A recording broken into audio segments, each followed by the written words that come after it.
Good morning, everyone, and welcome to Delaware Technical Community College.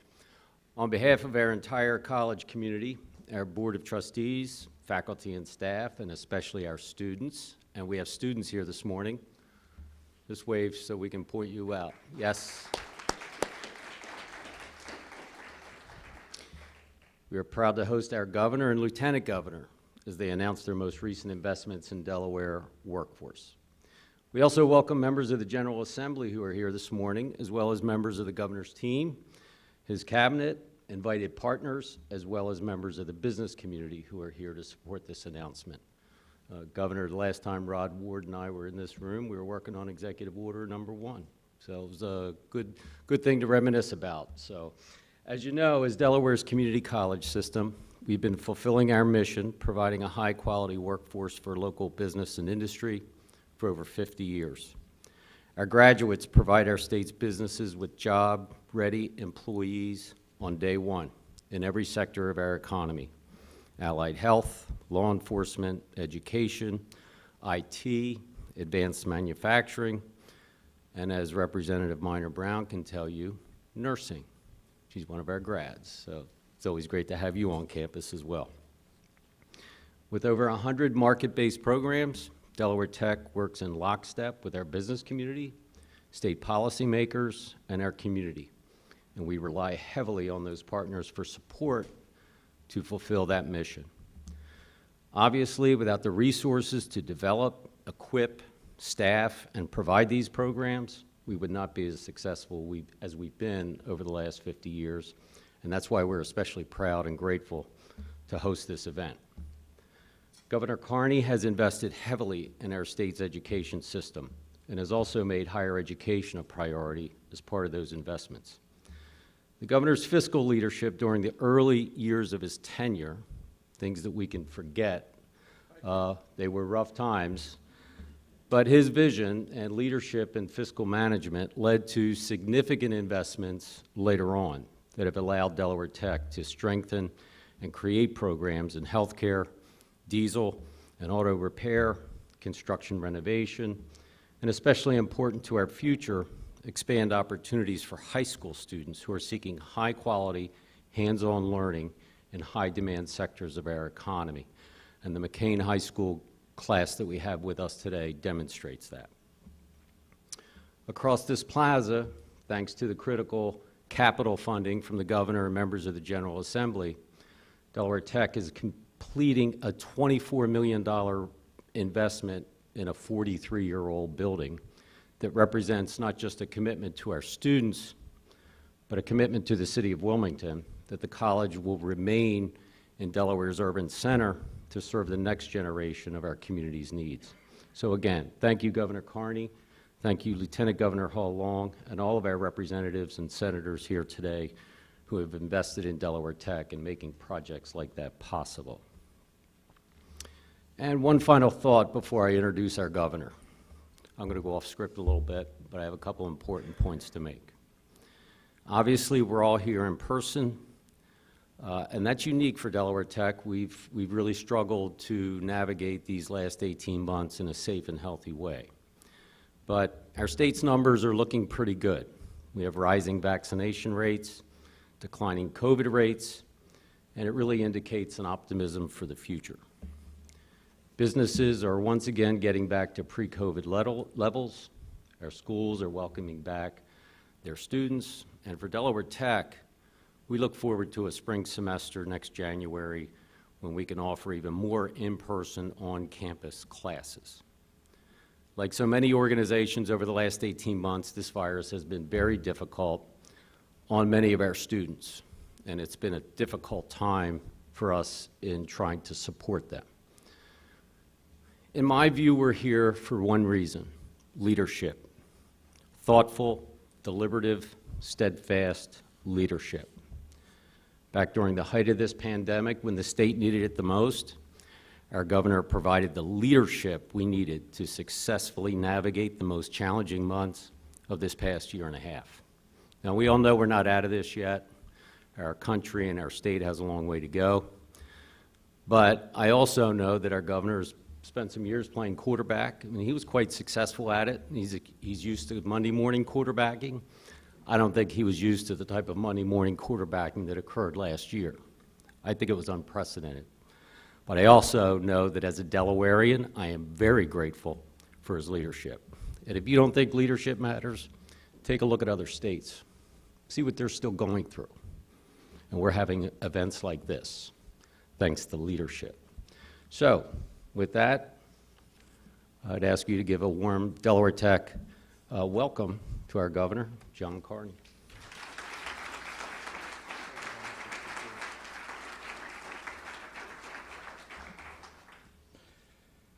Thank you very much. That's a live mic.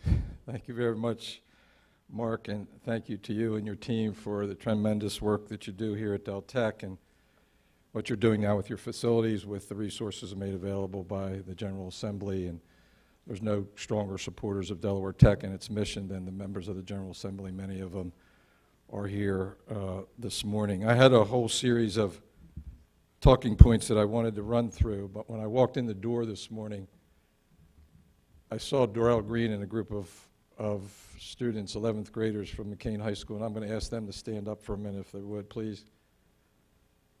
So these students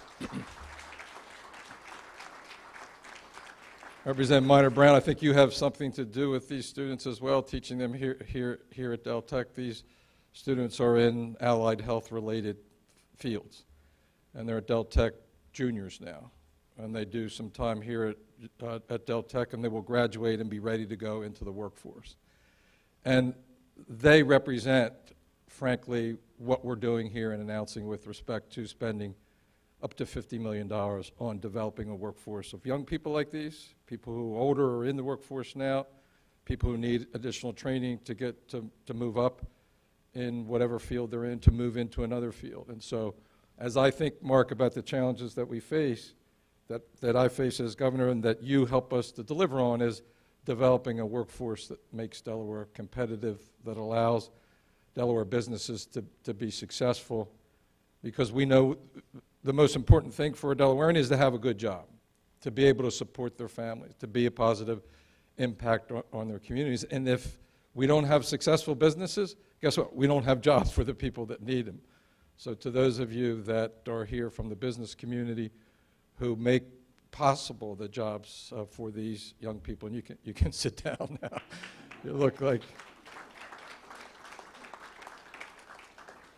I see Scott Malfitano back there, who's the new chair of the Workforce Development Board, and Gary Stockbridge, I don't think he's here, his predecessor, all members of the private sector that have worked on workforce development. We hear constantly, Rod Ward, as my co-chair with the Delaware Prosperity Partnership, sitting up here in front, runs a successful business here, and we hear constantly from site selectors that the most important thing above regulations, tax policy, all the rest, which are important, is the availability of a skilled workforce. And so the idea, Representative Blunt Rochester, that we have funds from the American Rescue Plan to put to these programs, to expand these programs as we're proposing to do today, to do more with our Delaware Forward program, which identifies and targets high-demand jobs in the workforce, and gives, through Del Tech and other means, certificates for mostly young people, but mid-career people as well, to move into those jobs. The thing that I hear most from employers today is, Carrie, is they can't find the employees to do the jobs that they have. If you look nationally, there are 10 million people there are 8.4 million people that are out of work. There are 10 million jobs that are open, which means there's a disconnect between the labor force that's available and the jobs and the job skills that are necessary. So this announcement, using up to $15 million of federal ARPA money for these programs, is critically important for the success of our individuals, students, and families, and for ultimately for the success of our state. And it's both a short-term challenge and a long-term challenge. One of the expansions that we're talking about here today with our Pathways programs, which Dr. Bunting, you and your team have done just a tremendous job in expanding that by thousands of students each year, and this expansion will enable us to reach about 80% of Delaware high school students and getting them into a work-based program so they can know more about the opportunities out there. But our ability to train this workforce on the short term, as well as to reach back and prepare middle school students, which the expansion of Pathways will enable us to do, is critically important. We have employers today that can't keep their restaurants open every day of the week because they don't have servers and they don't have cooks and they don't have the various employees that they need. We have construction sites that lag on because we don't have skilled trades folks. Mark mentioned our partnership with respect to diesel mechanics. We're actually getting some more diesel mechanics through the pipeline, both for Secretary Majeski's team at DelDOT and for big installations like the Dover Air Force Base. So I want to thank everybody in the room. We also have funders from out of state that have come here and are partnering with us in the expansion of the Pathways program. And if those funders could just stand up and allow us to thank you for your support and for your endorsement of what we're doing here in Delaware. Thank you for that. So we're going to hear more about these programs from Secretary Hubbard at the Department of Labor and from our Congresswoman Lisa Blunt Rochester, who's also going to introduce the star of the morning's program, which is Amani Wolf Cochran, who's a student at St. George's. They said to me, "That's amazing, you wore the St. George's color in your tie today." And I couldn't help but say, well, it's also the Del Tech color. So I covered two bases there, I guess, Amani, but it was really the Del Tech colors thing. But to all the folks that do the great work down there at St. George's, we're delighted to have you with us this morning. Our Lieutenant Governor has to run quickly out. She's probably delivering vaccinations on a corner somewhere across our state, but she's here to add some thoughts. Lieutenant Governor Hall Long.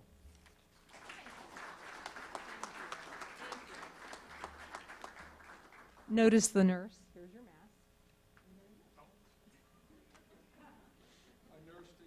mask. Yep, we have to. Representative Minor Brown, the nurse, understands that. Well, good morning, Governor. It is a wonderful morning when we can get together and celebrate economic workforce development in our state. And Mark Brainerd, Dr. Mark Brainerd, Del Tech, the community, has really embodied the best in partnership with education into our community. So let's give it up to our host and his team who made us safe today, COVID compliant. Thank you to each and every one of you. And Governor, as I was driving here this morning, I thought, you know, a year ago and 2 weeks today, many in this room who are partners recognize the term joint accountability. We handed to you, sir, with Secretary Bullock, the Pandemic Resurgence Advisory Committee report. And in that report, we had the best of business in Delaware, we had the best in healthcare, and the best persons representing equity in our community. And we were fortunate, thanks to our congressional delegation, to have CARES Act funds, which we invested in the community. But we didn't know about the long term. And so having the leadership that we have with Senators Carper and Senator Coons and our Congresswoman and President Biden for building back better with our ARPA funds, we just want to say thank you.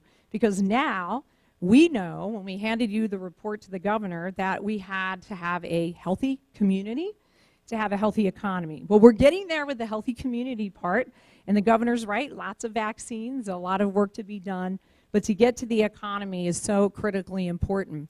And I think to members who are here from our Restaurant and Hospitality Association, today's a big deal. Part of that $50 million is going to go to retooling and retraining and the front line and our restaurants and hospitality. I also look to Secretary Majeski, who's sitting there behind her mask with DelDOT in the minority work that we have to do with women and minorities in construction. Really important effort that has to continue to occur, and you were part of the conversation and at the table. And following me this morning, we're going to have our phenomenal Secretary Hubbard, who's going to share with us some of the programs, as our governor mentioned, around I know I'm ready, for the path forward with the Department of Labor and the wonderful programs that you're launching there. It's so incredibly important. And when we take a step back and we really think about the economics and the path forward, we know it's about our young adults here.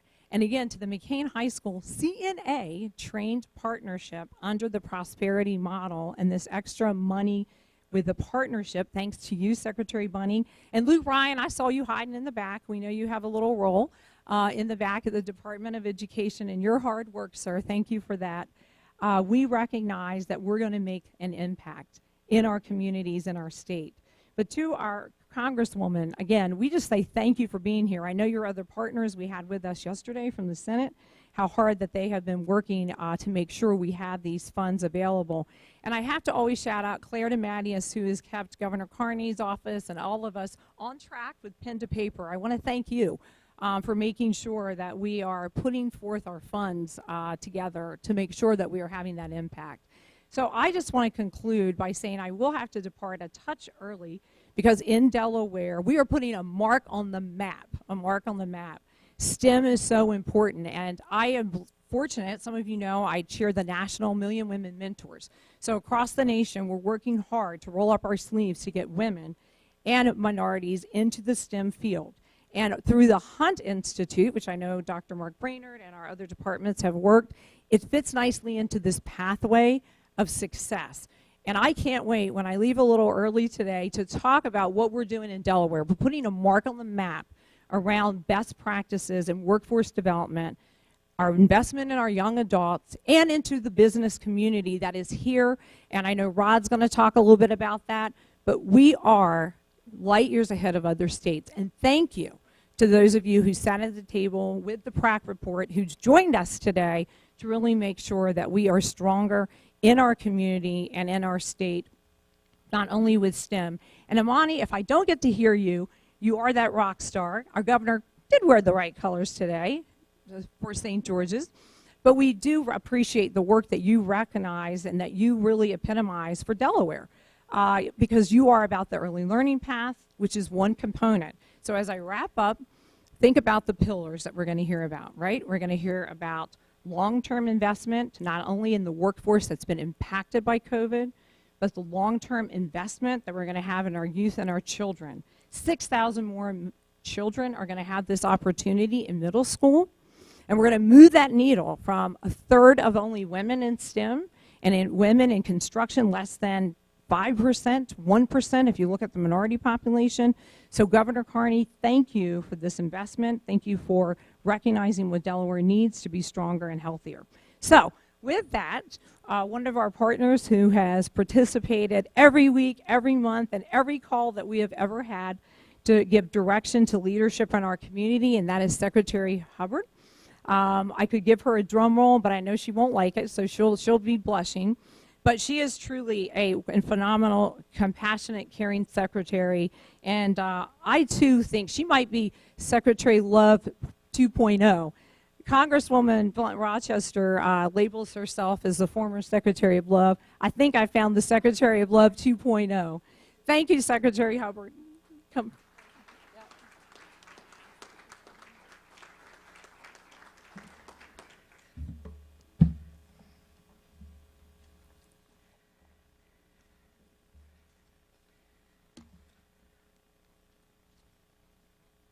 Wow, good morning. Thank you for that introduction. Good morning, everyone.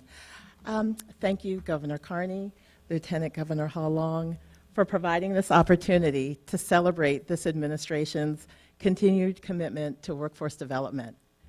Our economy is only strong when its workforce, and that strength is bolstered by a system that provides workers with access to the skills and training needed to be productive and contribute to the economy. This notion was borne out during the early days of the pandemic when Governor Carney tasked the Department of Labor and the Workforce Development Board with reskilling and upskilling workers who found themselves out of work.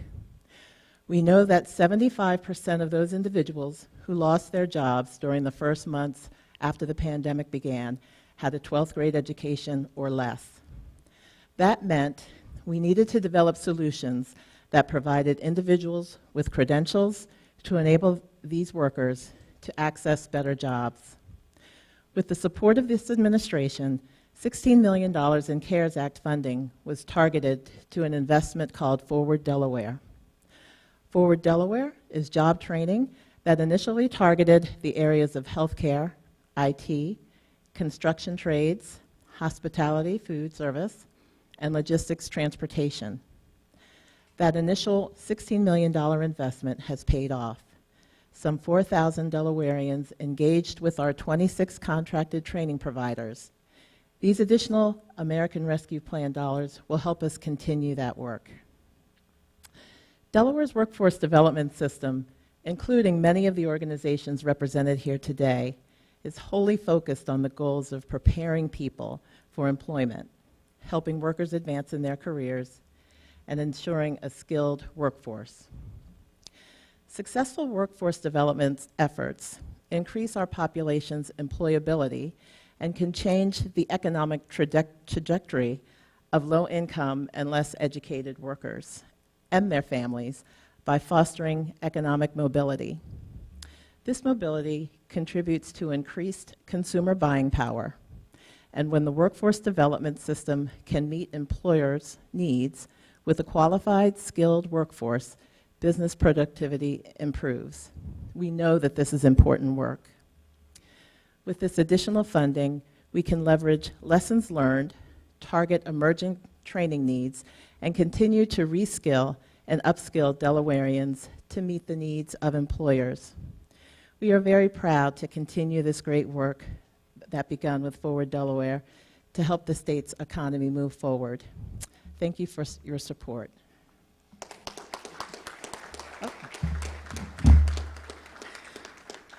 And I have the pleasure of introducing Mr.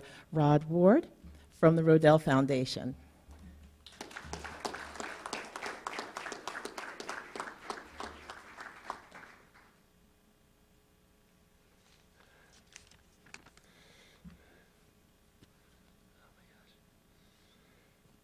Morning, everyone.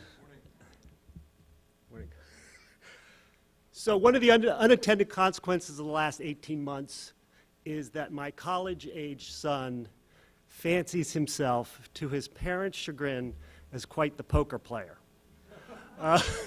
He plays virtually, he plays with friends. Last summer, I broke up a game in our garage, and he said to me, "Dad, we are social distanced," social distance poker play. So what is poker playing for? Okay, good. I want to know that just in case. Anyway, where am I going with all this? So Luke, I am not going that we think we should add a pathways for poker. But what I am saying is if he was here, what he would say was, we have a very good hand, and today is just a lot stronger. It's just, we've drawn some very good cards, and we have a very good hand to play. I'm Rod Ward. I'm President and CEO of CSC, but one of the jobs that I really love is I'm the chairman of the Rodell Foundation, and just a wonderful institution that I think everyone in this room knows. And I'm so glad that Susan Buttinger is here today to be with us. But what we're so excited about is back to that analogy of the poker hand. And so there's just a lot of things aligning, right? We have a new workforce development plan. We have new leadership. The governor mentioned Scott, somebody that I work with closely. The public and private sector coming together, which has proven to be a very successful model here in Delaware, and of course, career pathways, right? And then we have the collaboration of so many different state agencies. I mentioned Luke, and then Secretary Bunning at the Department of Education, right? Carol Hubbard at Labor, the school districts, the charter schools. You think about the private sector, United Way, Junior Achievement, and then constituents that I represent, the Business Roundtable, the Chamber of Commerce. I just see Mike Caranta here, who runs the Chamber of Commerce. And so it's really great to see all that collaboration going on. And then you add, today, we talked about the national funders, right? And as the governor mentioned, and we have 3 national funders, which is really remarkable. Bloomberg, the Walton Foundation, and ASA, and representatives from Bloomberg and ASA here today as well. And then finally, let's continue with the poker analogy. If you watch Texas Hold'em, they have the river card, which they flip over. The river card has got to be our federal, what we're announcing today, or learning about today, the federal money that's coming to support this program. And so just a shout out and thank you very much to our Congresswoman and to the Governor and to Claire, as mentioned before. But why does this, what does this do in terms of the perspective from Rodell and from the business community? So quickly, we already had a very strong program in our career pathways, right? It was just remarkable where we've come in the last 3 years from just tens of kids involved in this, tens of high schoolers, to over 20,000, now 23,000. As the Governor mentioned, almost 50% of our high schoolers participate in the program. With this new surge, we're going to be able to go ahead and get up to as high as 80%. We have about 100 businesses that have participated, all of this, and with this, we're going to double that to 200.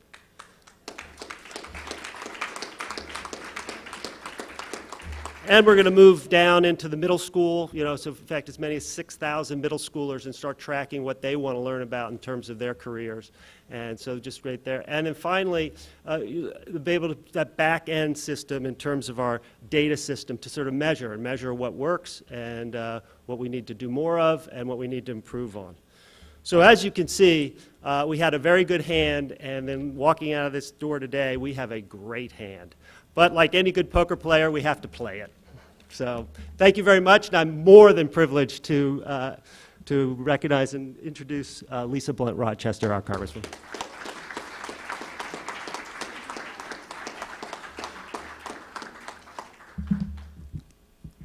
Good morning. Thank you, Rod, for the introduction, and I want to thank our host, Del Tech, and Mark Brainerd for his leadership. I have to say, over the years, it's been exciting to work with him because, this institution has been flexible, has been responsive, has been equitable, has been forward-thinking. And so I want to give all at Del Tech a round of applause for their leadership in this moment.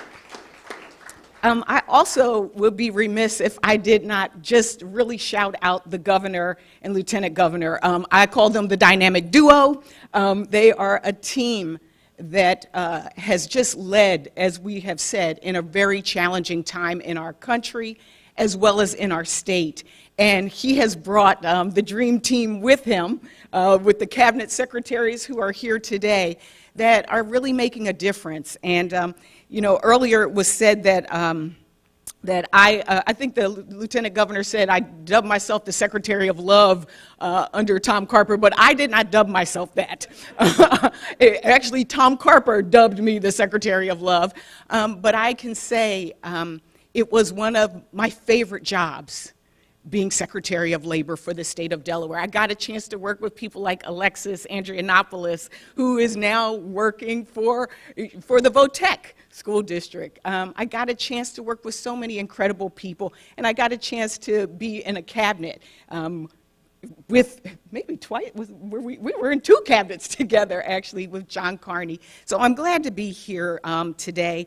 And I know we've shouted out a lot of folks, but I also want to shout out our state treasurer, Colleen Davis, because when these dollars have come into this state, particularly the American Rescue Plan dollars, a lot of municipalities and entities like, and Claire DeMatteis, I mean, the fact that we've had to ramp up very quickly and help get the money to the places that need it the most, I want to thank them for their work in making sure that the money gets to the right places. Thank you to the legislators, the council people, Spiros, everyone who is here today, and also the public-private partnership. I mean, I think that's what this is really about. And I was talking to Carrie about the restaurant industry and how they're able to make it during such a challenging time. This really is about the power and possibility of partnerships. The power and possibility of partnerships. Carrie knows because they took me around to some of the restaurants when we were talking about the first project that Carol was mentioning, the Delaware, the Forward program. And I thought back to my role in Congress. I started out years ago, my first job was McDonald's on Market Street. So for all of the students, that was my first job, from McDonald's to the Congress, from that house to this house. And, but the reality is, I went to a McDonald's in Kent County in my term, and they put me behind the drive-through window and put the headset on me. I was like Lucille Ball in the Candy Factory. Like, like cups were flying out. My earpiece was talking to me. I did not even know how to handle the automation and what was happening. So the reality is, the world of work is different today. That's why this is so special. That's why this moment is so important. So us announcing that $50 million is going to be targeted, and 15 specifically, to make sure that we go from workforce to 2.0 is really, really important. I even got a chance to go to Germany and the EU and to talk about apprenticeships.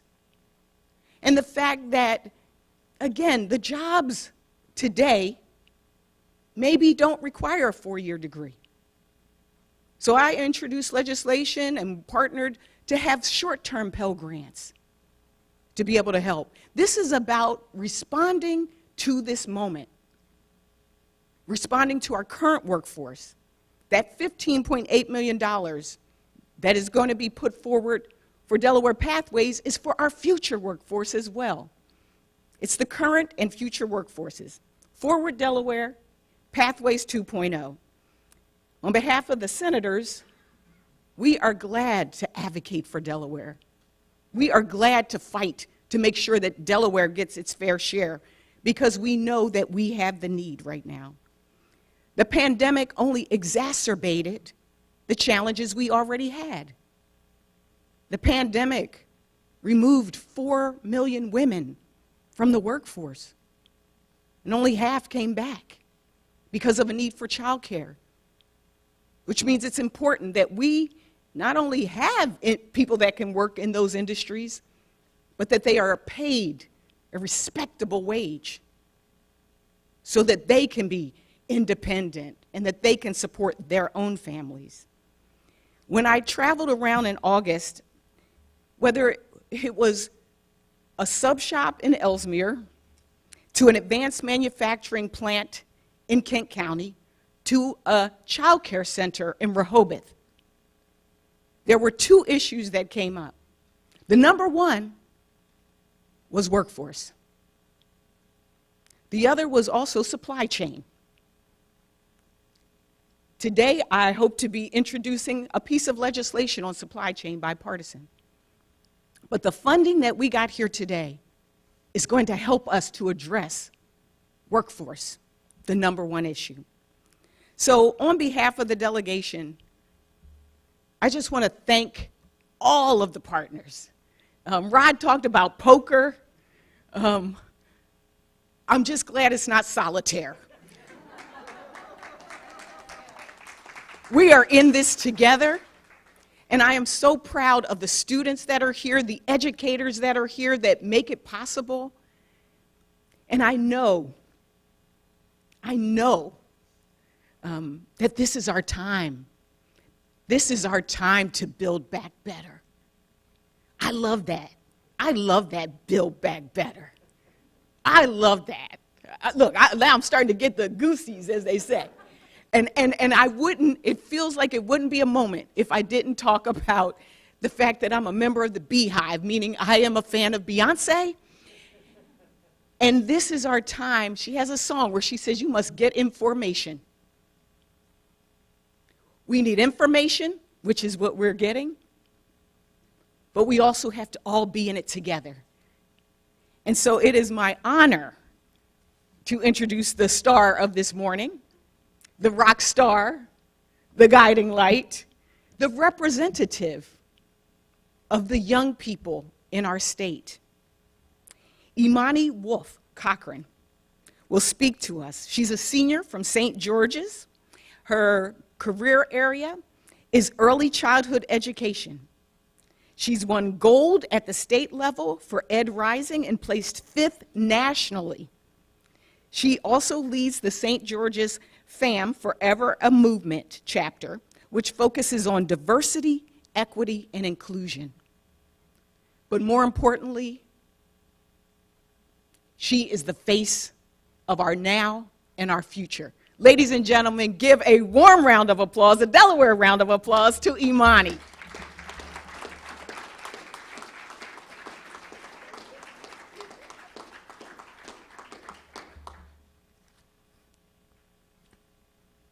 Good morning, everyone.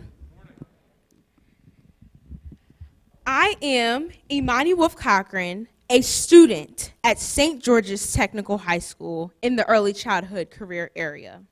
I am so grateful to be standing before you today. Choosing a district that honors an innovative learning space and employment opportunities was one of the best choices that I've ever made.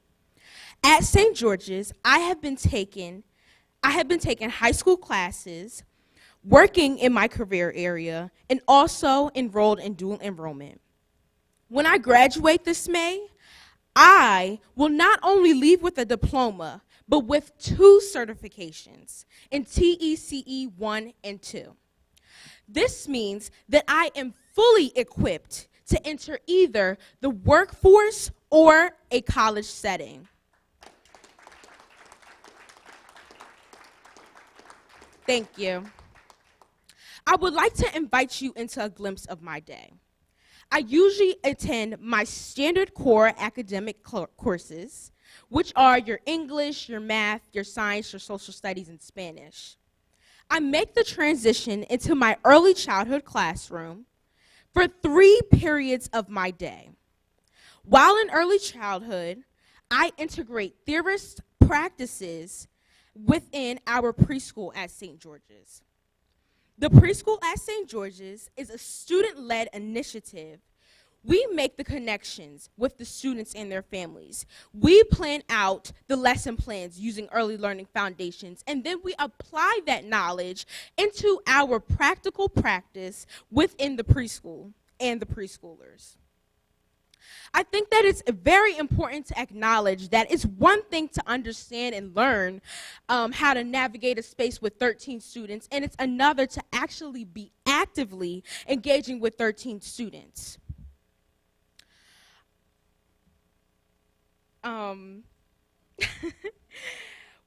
So I would like to share one of my experiences. So I was talking about how it is important to actively engage with 13 students.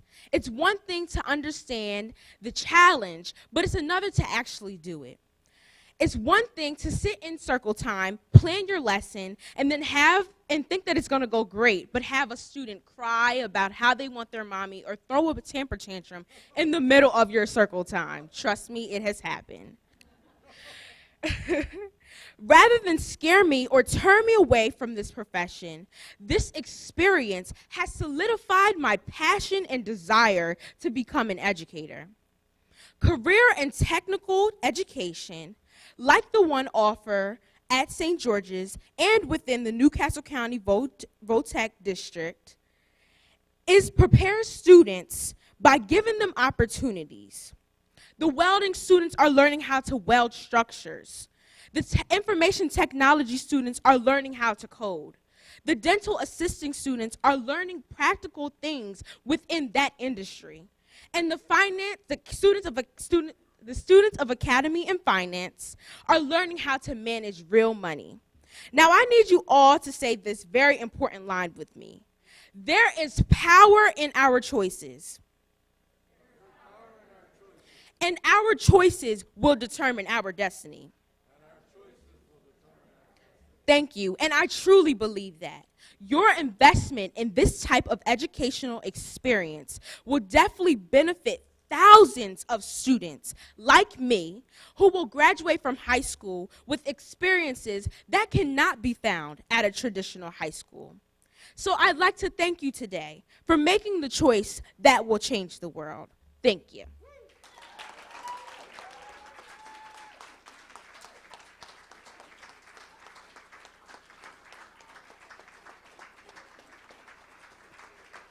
How about that? How about that? Glad I don't have to run for re-election for this office. Good Lord, Joe, your Deltech, your Votech folks must be so excited to have students like that. I know she's not the only one, but she was a great representative. I'm not a poker player. I'm not a card player. I don't play solitaire, so I don't know how to. I love the solitaire thing. That was awesome, right? You got it. Come on, give it up for that. I mean, we are not playing solitaire here in Delaware. I mean, all the folks around here, we're playing a group game. Rod, thank you for your leadership and for the leadership of the state chamber. Tech Impact, I see in the back of the room. Working together, we can really make a big difference. We can cultivate the kind of students like Amani that you just heard. And we have to do it. We have to do it for their sake, and we have to do it for the sake of the larger community. I do want to ask Claire DeMattis to stand up and be recognized as well. Claire, please stand up.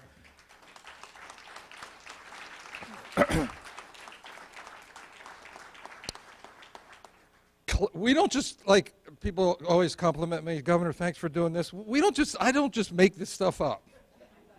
Like, we don't just say, oh, like, we want to do that. That's a good idea. Claire has gone to outreach and engage legislators, communities, business groups, labor groups, everybody. This has been a very inclusive process. At the end of the day, we have to, make some decisions.